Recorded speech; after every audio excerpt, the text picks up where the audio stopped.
So we're beginning with function overloading today. Before doing function overloading, you should be very thorough with what is functions. Okay, and we have done quite a lot of function programs. So what is a function program is? Where you have different functions. Okay, and each function has a specific work to do, a specific task to do.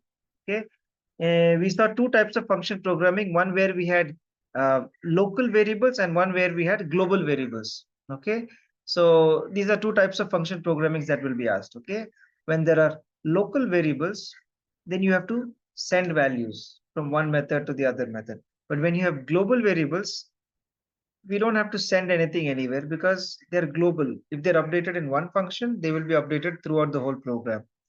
Okay, so these are the two types of programs that you have in functions.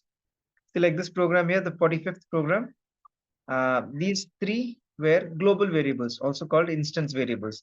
And they can be used throughout the whole program at every function. See, we had so many functions here. At each of these functions, we can use those variables and you don't have to send them from one function to the other function. All right, anyway, function overloading is completely, I mean, the topic here is in function overloading. Wait, 1 minute. Gloria is joining. Let me just open one of the programs that we have done.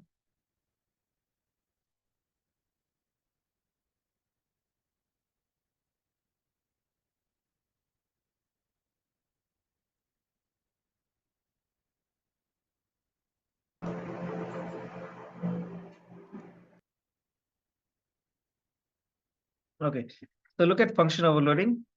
Suppose I have a main function, okay, and the main function, okay, what the main function does is it calls the other functions. So now say I have another a function called area. It's a function to find the area of something, okay, and then I have another function which is also called area. See, this is function overloading. When you have two functions having the same name, that's it. What is function overloading? Two or more functions having the same name. So now if the main function calls area, which area will be called? Okay, no, both will not be called. So to be able to differentiate between which area is going to be called, you need different parameters. Parameters means what is in these brackets. Okay, now what do we normally put in these brackets? What do we put in these brackets here? From the main, whatever here, what we're putting is whatever we're sending. Suppose I want to send two numbers, A and B. I will put A comma B over here and say A and B are both integers. A comma B are integers. Okay. So I'm sending values when I call the function from the main function. From the main, when I write area, what I'm doing is I'm calling the function. And as I'm calling it, I'm sending these values A and B. Okay. Now what this area function has to do is it has to catch those values A and B. And say I will store that in two different variables, int X and int Y. Okay. See, now it goes properly. A's value gets stored in X, B's value gets stored in Y. Now suppose my second area will have three integers, int J, int K, int L. Okay. So now I have three data types over here, three integers, and this area has two integers. So when area is being called, which area will be called? The first one or the second one? The first one, because the data type, not data types, the parameters are matching. Whatever is in the parameter is matching. In the parameters, I'm calling two integers, and here also I have two integers. So that is the one that gets matched. Okay. Imagine I have one more area here. This area also has two data types. Sorry, not data types, two parameters. But say one is an integer, say in D, and the other one is double E. Okay. So I have three data types. Why am I always saying data types? I have three functions. Okay. The first function has area with two parameters. The second function also has is area with three parameters. The third function is also area with two parameters. But you see in all of them, the parameters are different. Okay. The first one had two integers. Second one had three integers. And the third one had one integer and one double. Okay.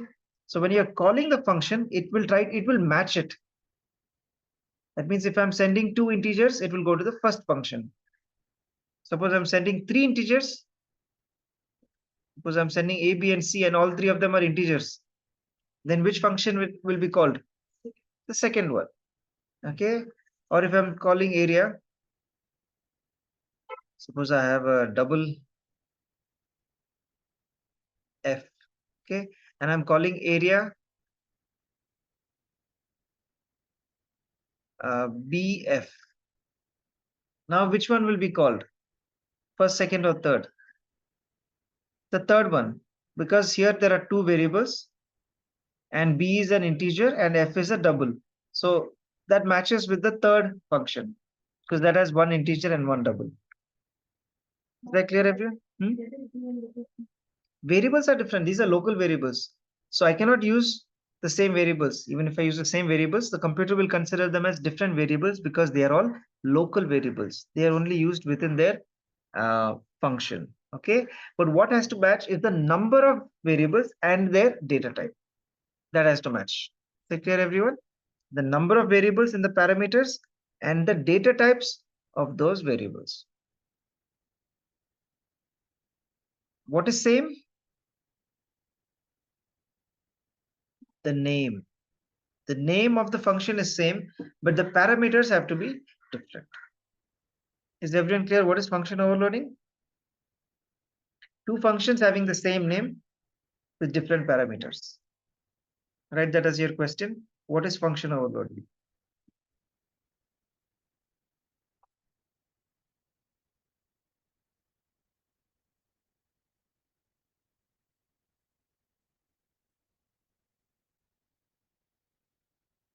Okay, I hope all of you finished writing this. Okay, Ryan, you can take a screenshot or something. I'm giving you a next question now. Okay, write on the question.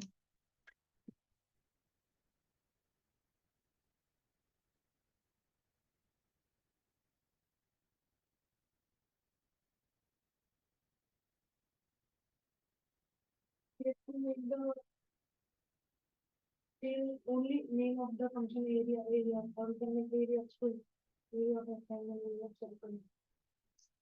The function names? It has to be the same name. Only then it is function overloading. Like only area.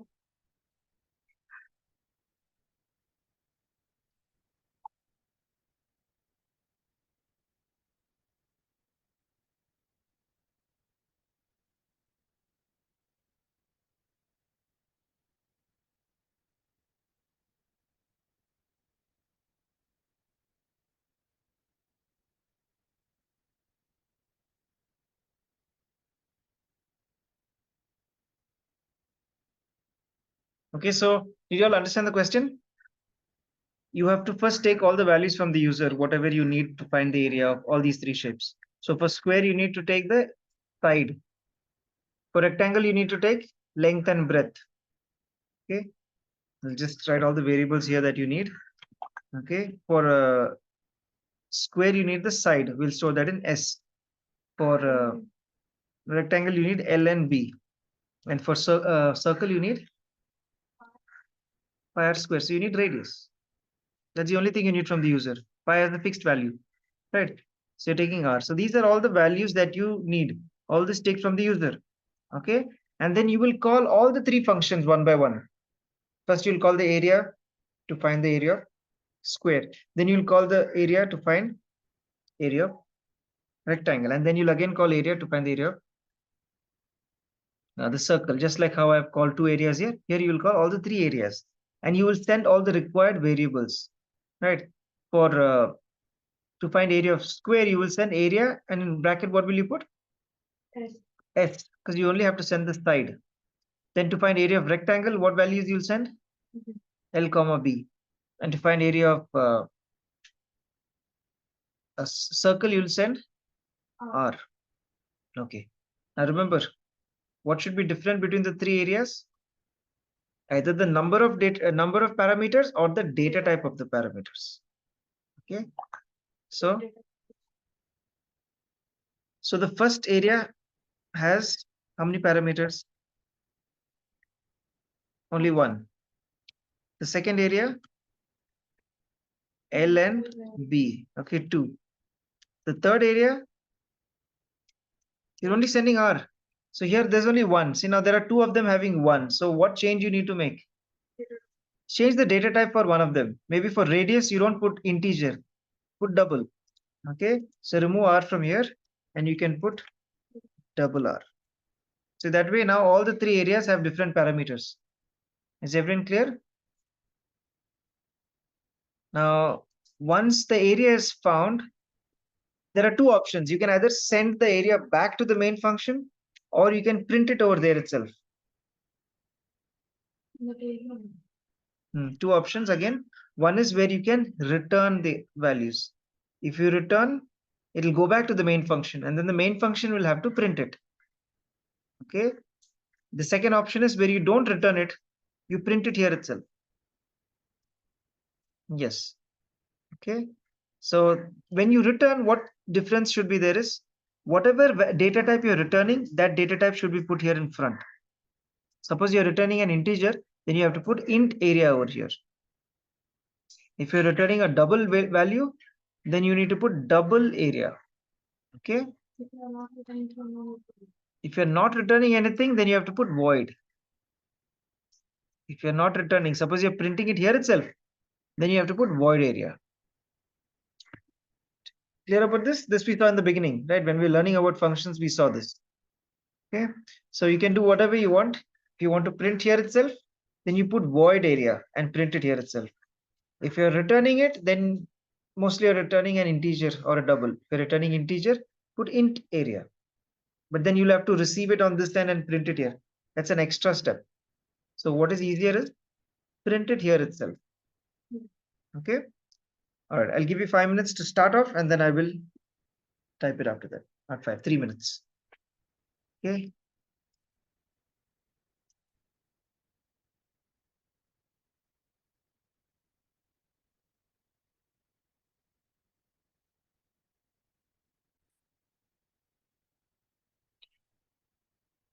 Okay, see our main function, what are we doing? First, we're creating the scanner class. We're creating the object for the scanner class. Here we're doing all the declarations. And then this much is where we're taking all the inputs from the user. And then next, we're calling all the 3 functions one by one. Okay. Now in the function part, you have to create the first function. How do we create the function? We need to write void area. Void because we're not going to return anything. This area function is just going to find the area and print it there itself. It's not going to send the answer back to the main function. Okay. Now the variables we're going to use here, you can use different variables. Okay.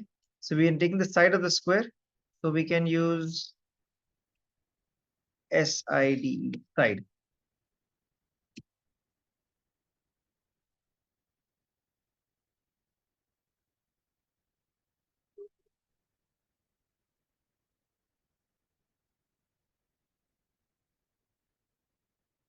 Now, can't we declare int side up with the SLB? No, because they are local variables. This SLB is local only for this void main. This side is Okay. local only for this area. Okay. What is And plus, when you're taking parameterized, you have to declare it inside these brackets. You have to put inside over there in that bracket. That's how it gets called. circle formula is R in the Pi r square.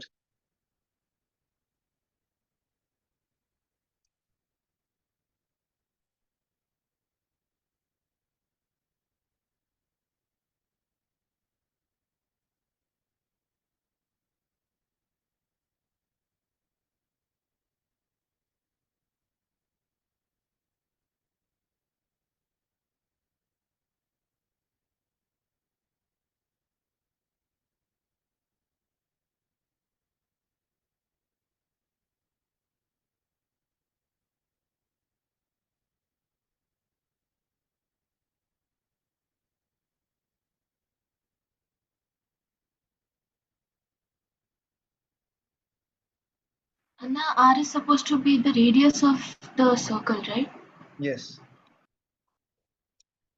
You wrote enter side of square. again. Huh. Yeah.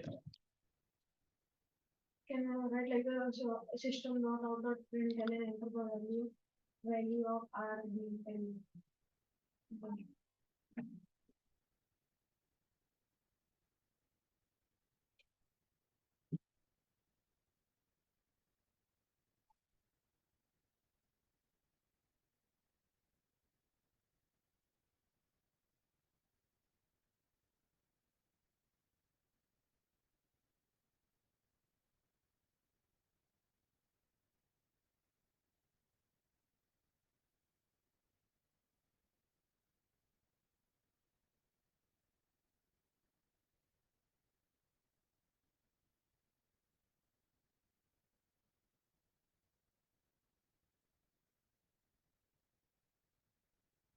Yeah, this should be the whole program. Sure.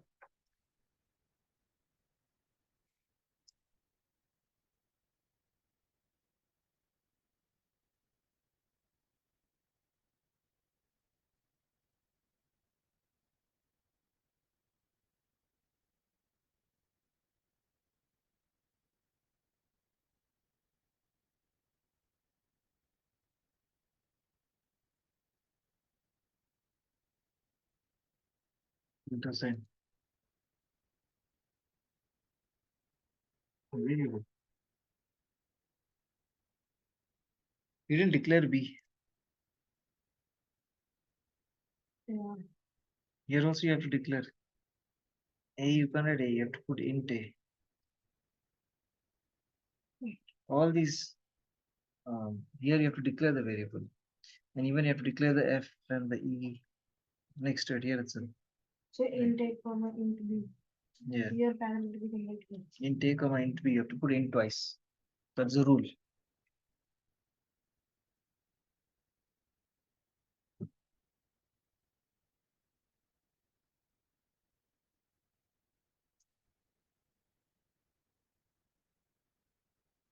Okay, are you all done? Shall we run the program and check?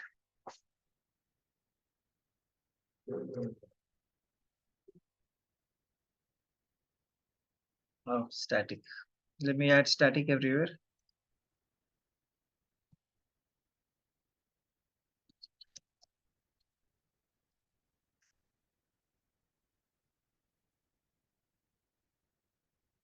Okay, enter the side of the square. I'll put 5. Then enter length and breadth of rectangle 3, comma 4. Enter radius of circle 10.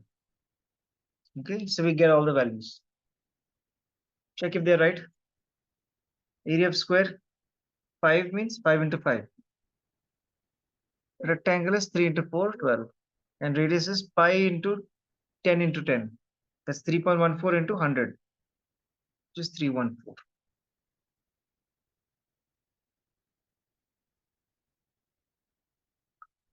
Write the output for the program based on your program. Okay, all of you write the output for the program. Your inputs might be different, however you took it. I've separately asked for all, so I got all. Like Ahmed had in one shot answer we asked, no? So write your output based on your question.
you have a textbook?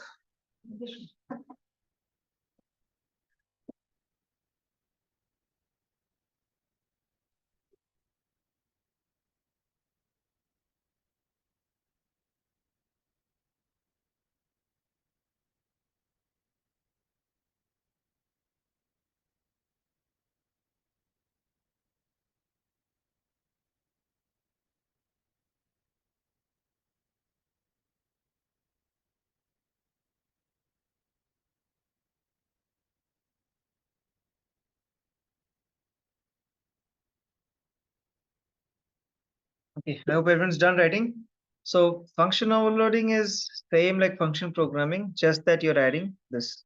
Just remember two functions having the same name. So we don't have too many programs using this. If it comes, it'll be something like this. Yeah, the question will be how is they'll give you the functions. They will tell you the names. Area with integer, comma integer. Another area with integer, comma integer, comma integer. Another area with integer, comma double. So in the question, they will mention what are the parameters that you have to take for each of the functions. I remember a question there was compare. Create a function called compare. Overload. It is like this. Create a function to overload. Yeah, overload a function called compare. So one was to compare two integers, one was to compare two characters, and one was to compare two string values.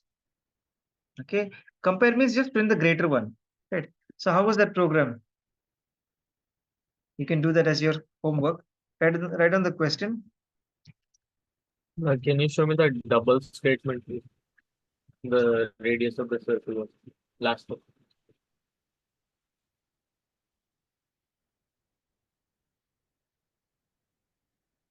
Okay.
Okay, so the question is to compare two whatever is there. Okay, in the first one you're comparing two integers, then second you're comparing two character values, and third one you're comparing two string data types or string values, string literals.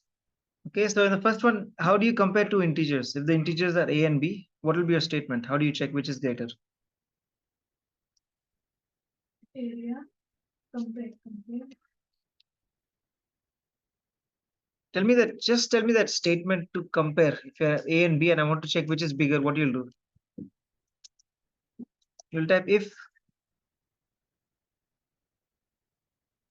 a is greater than b. That's how you compare two integers, right? If a is greater than b, that means a is greater, else b is greater. Correct, everyone? Next, how do you compare two characters? Imagine the characters are C and D. How do you compare them?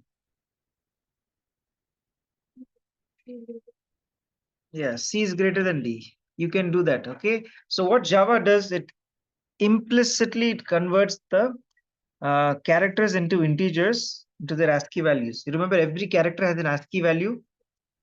For example, capital A's ASCII value is what? Anyone remembers that?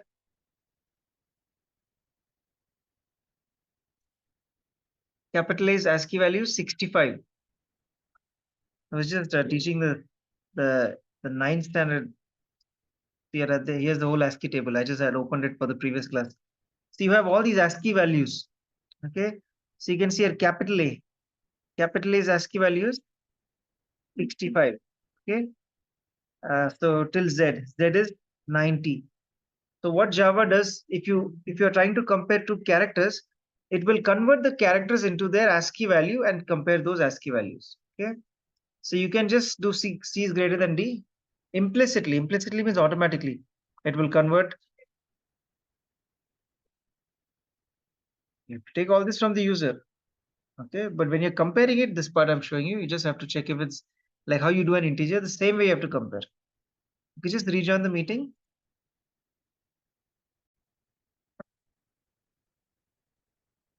All right. So here we saw this is to compare integers. We use if A is greater than B.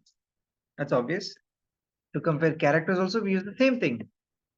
Because Java implicitly converts that character into its ASCII value, which is an integer. Okay, so we can do that. Now to be compared to string values. Now we have not done strings yet. So I will explain that more about strings later on, but now I'll just tell you the statement to compare to strings. Okay, suppose the two strings are S1 and S2. Okay, strings are any word, okay, any sentence, any word, okay, anything that has many characters at the same time is a string. So if you're comparing to string, what do you mean by comparing to strings? For example, Ahmed and Beryl, which string is greater?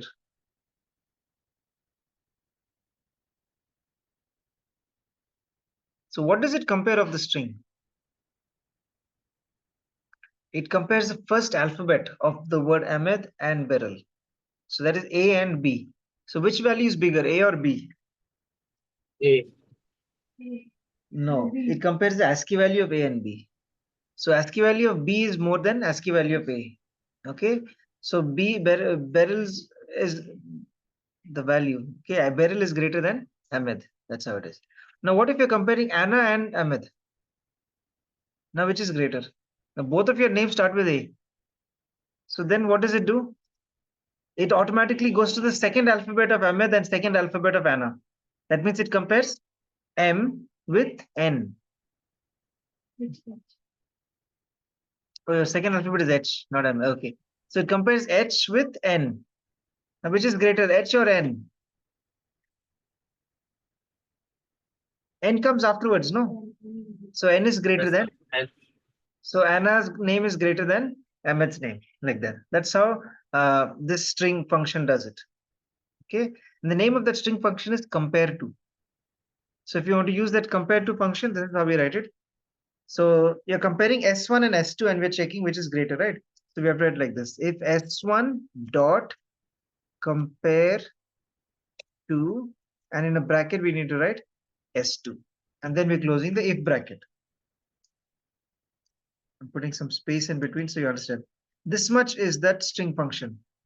If S1 dot compare to S2, okay? What does it do? It just minuses, it subtracts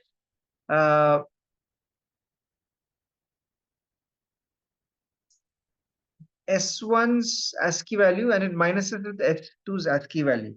It minuses it. That's all it does. It minuses it. And then, okay, and then you have to put greater than 0. Okay. Now, why greater than 0 is this? What does this do is it just subtracts the ASCII values of S1 and S2. Okay. Now, when you subtract, suppose S1's ASCII value is greater than S2, then your answer will be positive. Because big number minus small number, your answer will come positive. But suppose S2's ASCII value is bigger than S1, then your minus small number minus a big number. So your answer will come negative. You understand? So whenever we use this compare to function, what does it do? It just minuses the ASCII value and gives you the answer. Your answer could either be positive or negative. So that's why we're using this greater than 0. So greater than 0 means the statement will be true. If it's positive, then greater than 0 will be true. If this value is negative, then greater than 0 will be false. Okay, so this is the string function. This is how we use compare to. We're using this greater than 0. Okay. So in Java, you have to write like this statement is. Yes, this is for strings.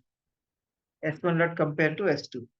If it's greater than 0, that means S1 is greater, else S2 is greater. So use this in your program for 49, which is your homework.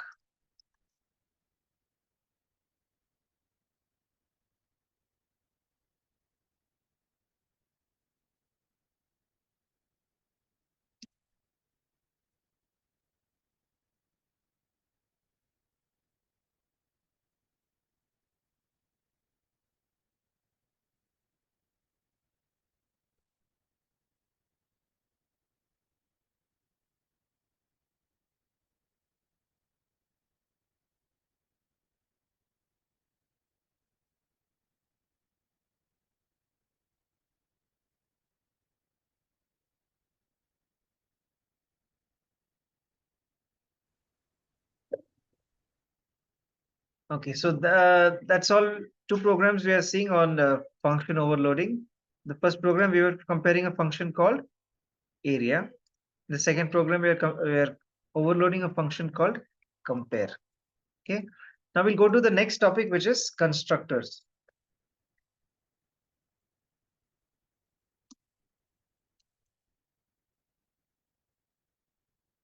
Now, what is this constructor?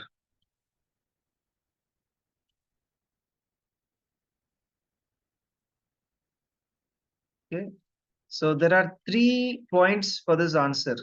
What is a constructor?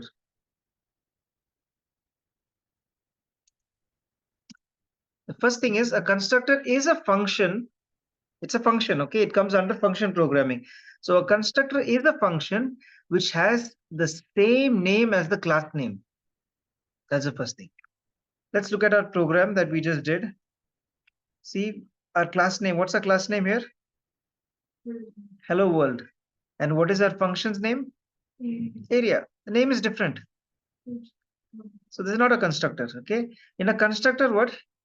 The function will have the same name as the class name, which means if the class name is hello world, here you let static void hello world.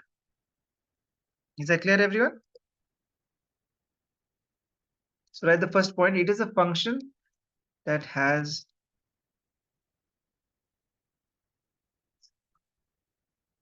same name as the class name.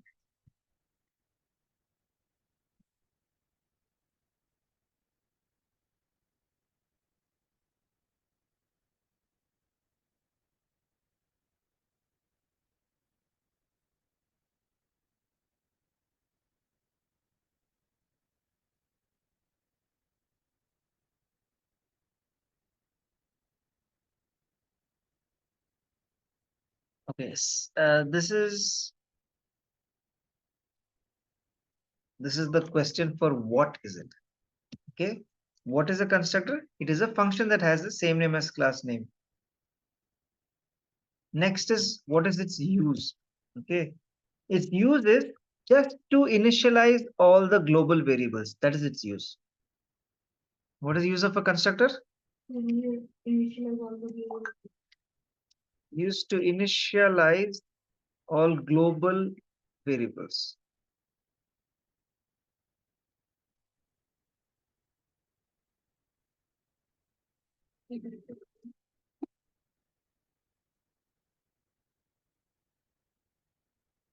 Not use, put why over here. The question is why.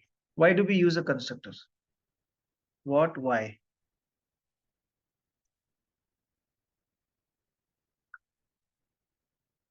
So initializing global variables means how? What do you mean by initializing?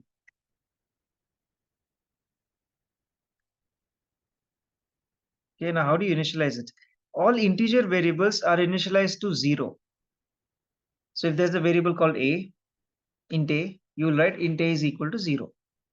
Okay. If there's a double variable, then you will initialize it to 0.0. Okay, if there's a character variable, you will just put an empty space in between, like the single quotes, empty space. If there's a string, you will initialize it to again an empty space in double quotes. This is how you initialize variables inside a constructor. Basically, it's useless, right? You're not doing anything. You're just initializing. So constructors are even if you don't create a constructor, Java automatically creates this constructor and it initializes everything. Okay, so it's not a useful thing in Java. It won't make any difference to your program whether you write a constructor or not. Okay, but if the question says to create a constructor, you will create a constructor. Okay, so that's the second point.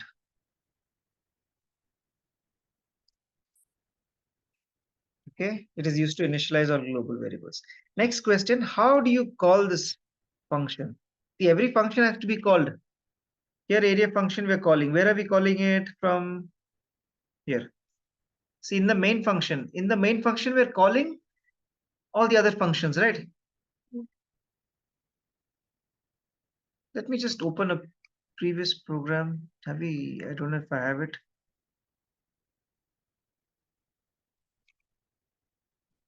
We don't have this program. See, you have this global variable programs, no?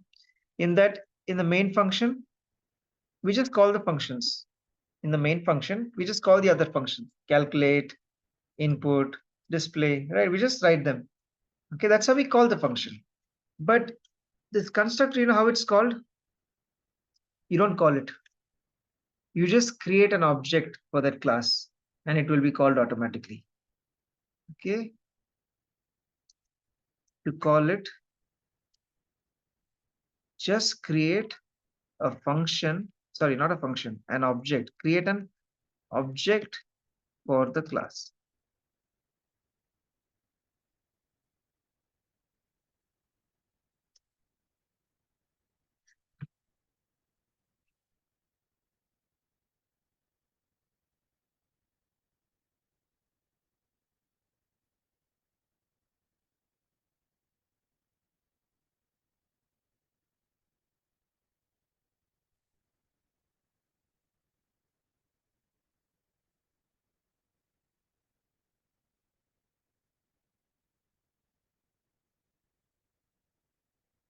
Okay, so these are the 3 points for a constructor. Okay, first thing is, what is a constructor? It is a function that has the same name as the class name. Next, why do we use a constructor? It is used to initialize global variables. Next, how is it called? Yeah, we don't call it. We just create an object for the class and that time it gets automatically called. Okay, so let us do one constructor program.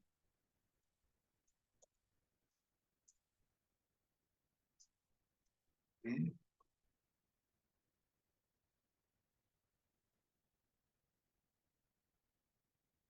Okay.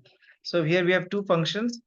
One is your main function, and now the second function is going to be our constructor. So what do we need to do? What should be the name for this constructor? Hello world. Clear? That's the first point is done.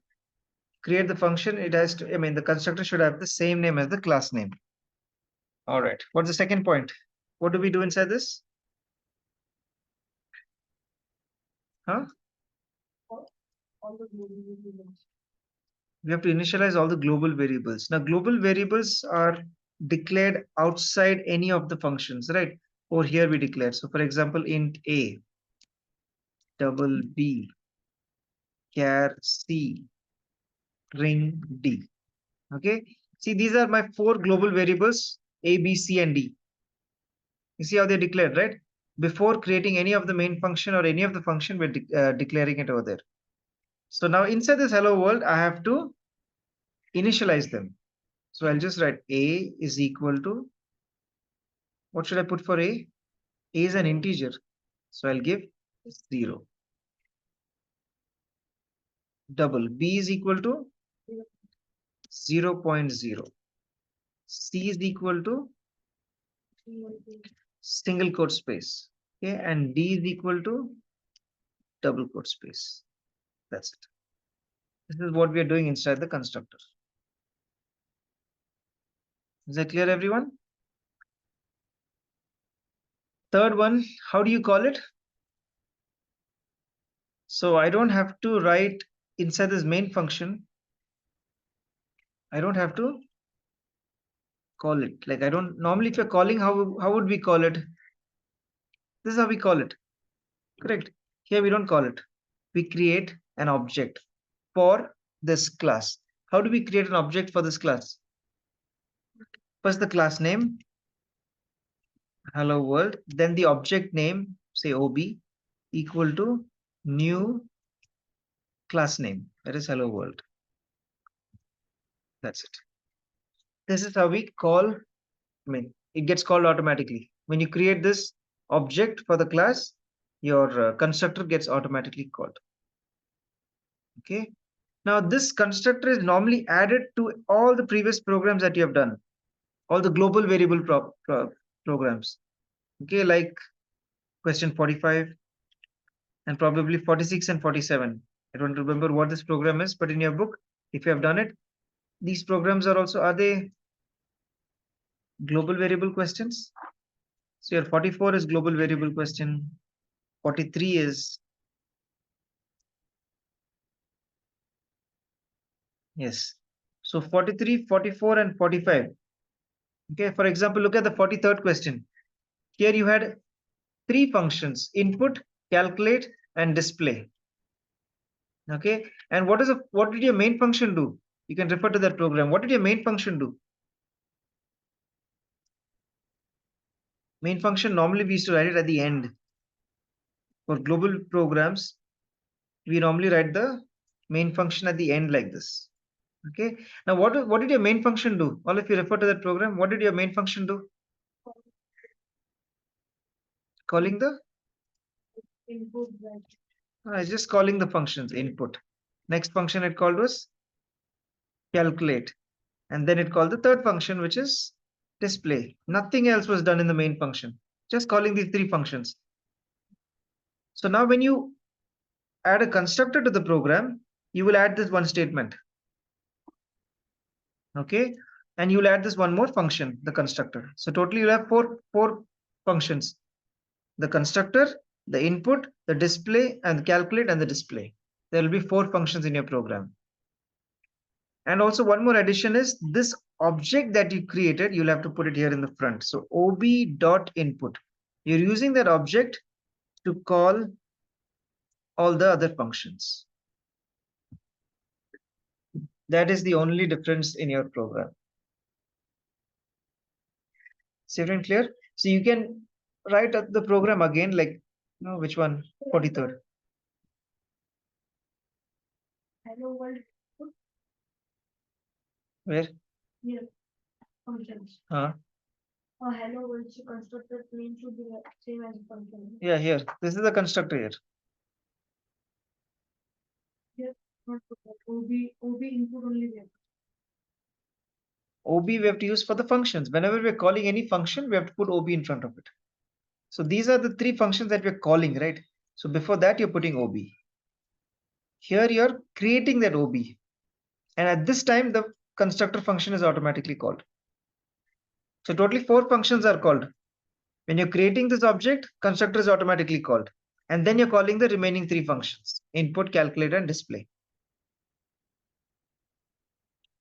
And that can OB input in front of that constructor name should be the same as the function name.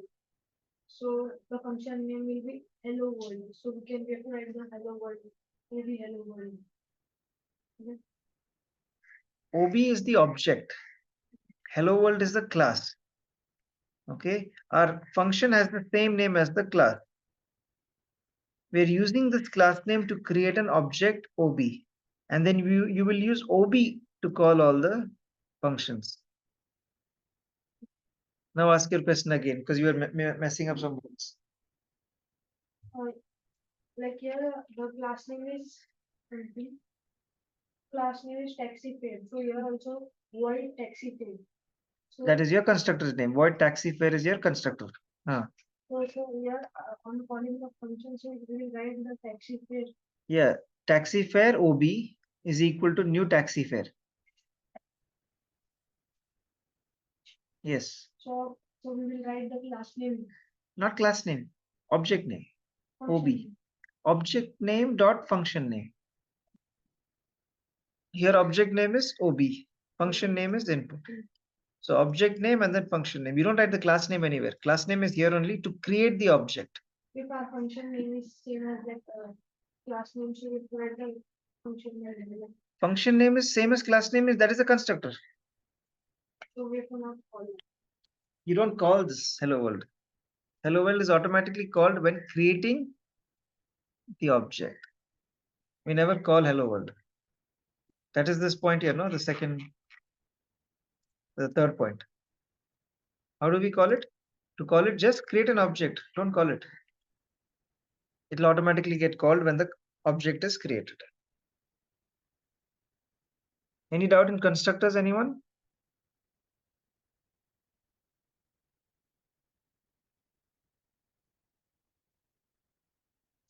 So all your global variable programs like the 42nd, not 42nd, 43, 44, 45.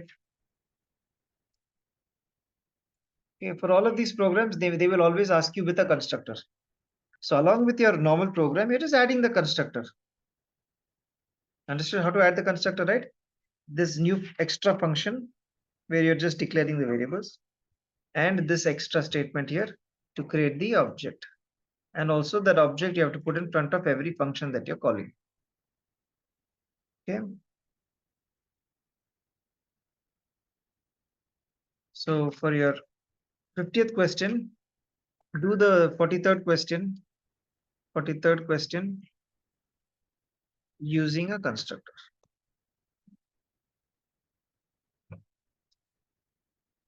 Okay. We have to just add that part. Yeah, just adding this part and this part and the OBs. Clear everyone? How to do constructors? All right. Is there anything else remaining for your exam? Only the revision is in the pattern program series. Previous programs, okay.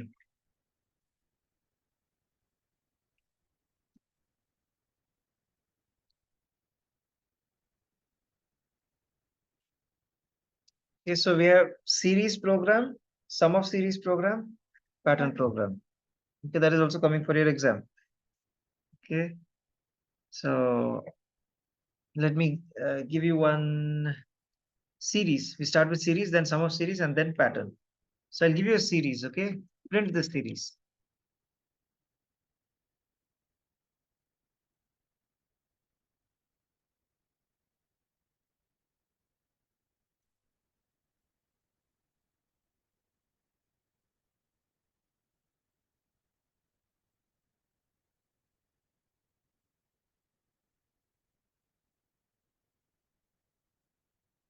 Later, let me just think.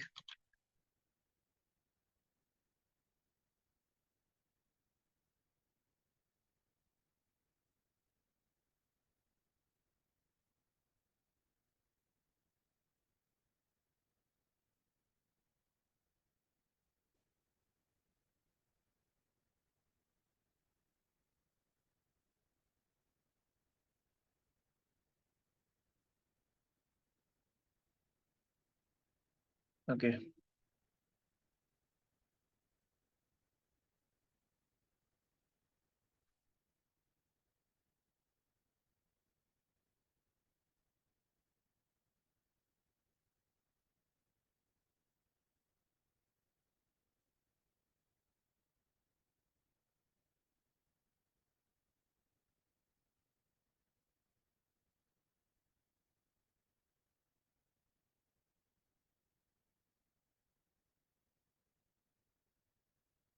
Okay, that's your series 1, 2, 5, 10, 17, 26. So try to figure out what this is.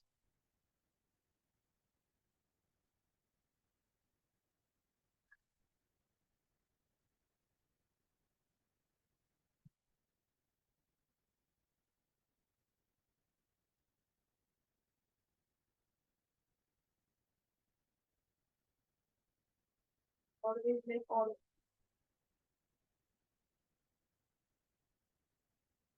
Yeah.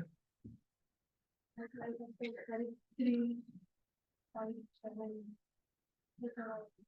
So +1, then +3,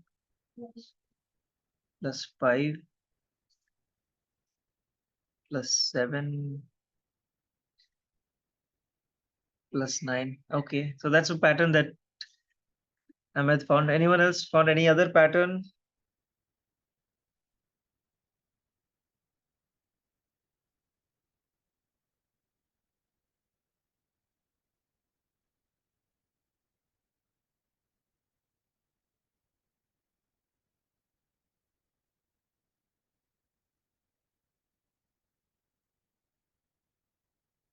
See, now you have to print n terms.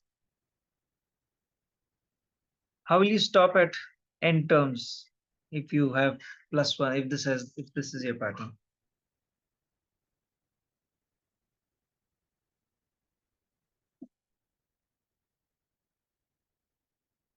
Take that as from Anna plus odd numbers.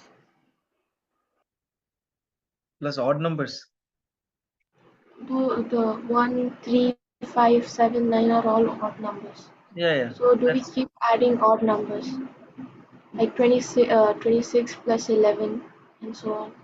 yeah, that is one way to do this. Okay, okay, let's do this first, and then we'll see the one I had in mind. Anyway, so if you're printing this, how will you print this? Where will you start your for loop? Okay. Can you all try to print this? Or shall we discuss? Anyone who comes up with anything, please tell me. I would feel n. I goes till n. So if n is 10 terms, 1 to 10. From the terms of I equal to I plus 3. 3. So if it's 10 terms, that will be 1 plus 3, 4 plus 3, 7, and then plus 10. It will finish with 4 terms only. I want 10 terms. If n is 10, that means I want 10 terms to get printed. That means 1, 2, 5, 10, 17, 26. These are how many terms here already written? Huh? 6 terms. I want totally 10 terms. This will not work.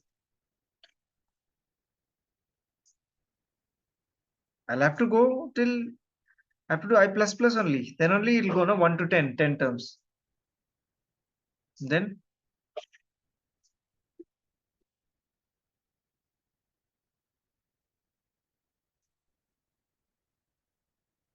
I need to have different variables here. I'll need to have something called A, which will be these numbers.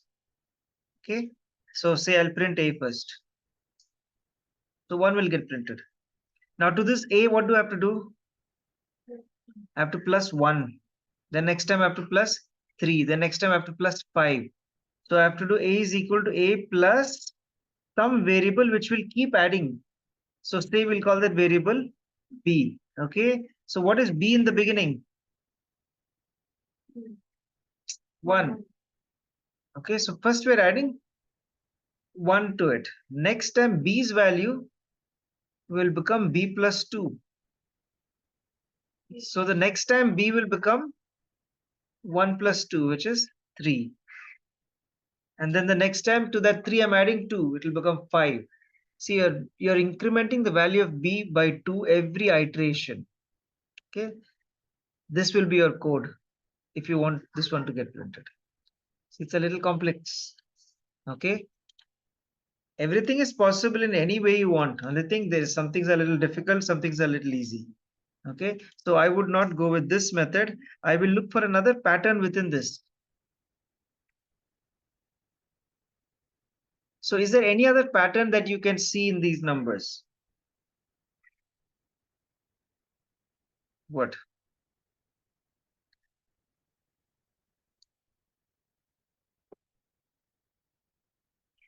Okay, I can see. Okay, I'll give you a hint.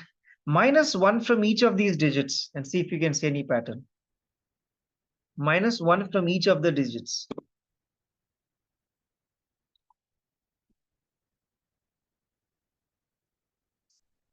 If you minus 1, what do you get? Here you get 0, 1, 4, 9, 16, 25. Now do you see a pattern?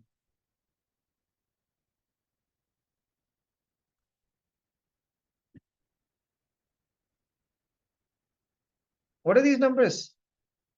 Come on, if you can't see this, then something is wrong. What are these numbers? 0, 1, 4, 9, 16, 25. If you don't see this, you need to go back to 8th standard. Squares. They're the squares. Okay, so what you can do is just print the squares plus 1. Okay, so how do we do this? Again, your for loop goes from now 0 onwards, because first is 0 square. Okay, so let's start with I is equal to 0. I is less than, now n terms means if there are 10 terms, you need to go from 0 to 9 square. So less than n.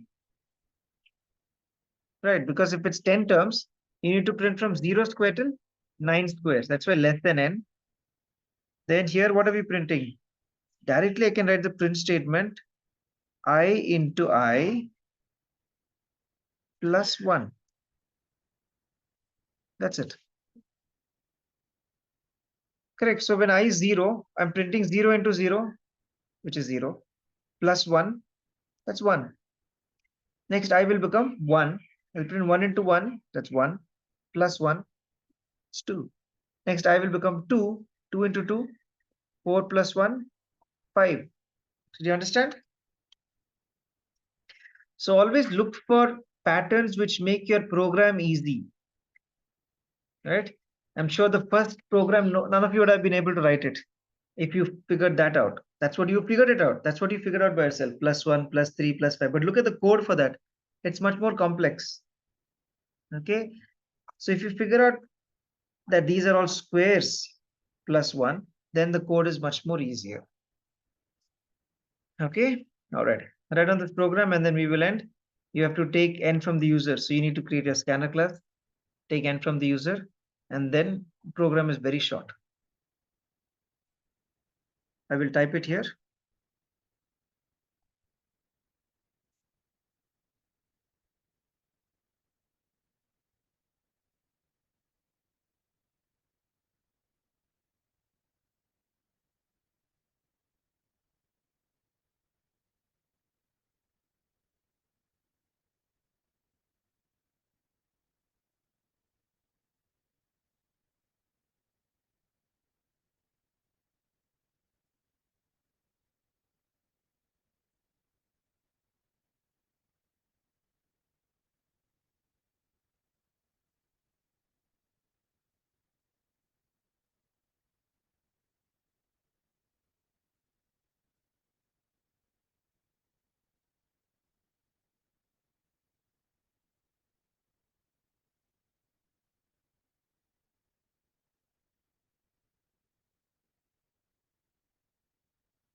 Anna, can I leave? Yes, Anna, you can leave. I'm just typing this program. I'll send it to you. Okay. Bye. Okay, Anna, thanks.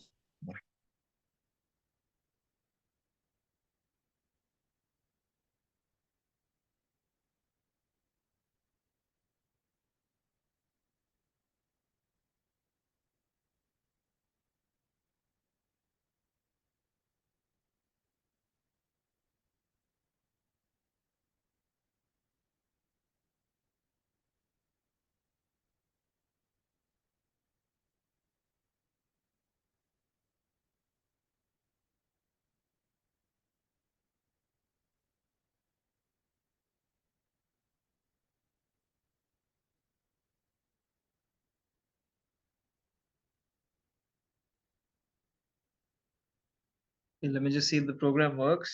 Error, error, error, error. Oh, I didn't write the void main.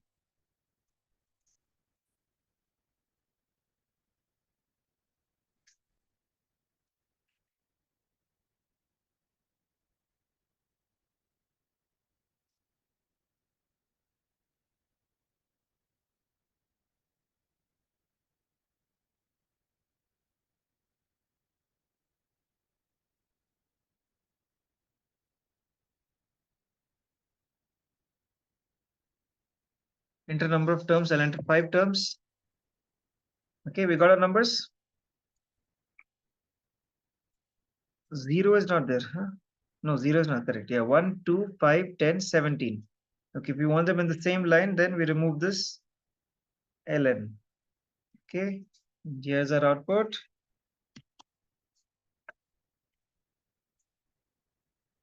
Is everyone clear? See, 5 terms are also there. 1, 2, 5, 10, and 17. Okay, write this code down and then we are ending. Please revise all the series programs. We'll have one more computer class during the week. Yeah, I'll let you know when. Maybe Friday only we'll have.